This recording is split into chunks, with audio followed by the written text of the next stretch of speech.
অপ্রতিরোধ্য হিজবুল্লাহকে যেন থামাতেই পারছে না ইসরায়েলিরা। এখনও ইসরায়েলের উত্তরাঞ্চলে হামলা অব্যাহত রেখেছে লেবাননের সশস্ত্র সংগঠন হিজবুল্লাহ।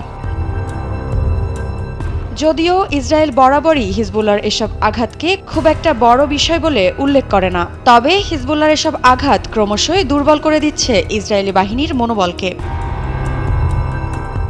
সম্প্রতি সশস্ত্র সংগঠনটির ছোড়া একটি রকেট হাইফা শহরের সিনাগগে আঘাত হানে, তবে ইসরায়েলি মিডিয়া রিপোর্ট অনুযায়ী এই হামলায় কোনো হতাহতের খবর পাওয়া যায়নি।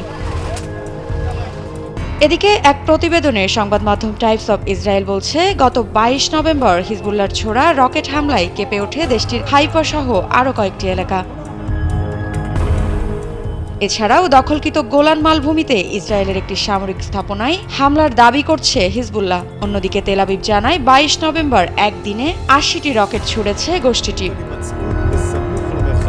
একই দিনে লেবাননের ভূখণ্ডেও ইসরায়েলি সেনাদের ওপর হামলা চালিয়েছে সশস্ত্র সংগঠন হিজবুল্লাহ। হিজবুল্লাহ জানায়, ইসরায়েলি সেনাদের লক্ষ্য করে লেবাননের আল জেবাইন শহরেও রকেট হামলা চালিয়েছে তারা। মৃত্তিকা বিশ্বাস, নিউজ 24।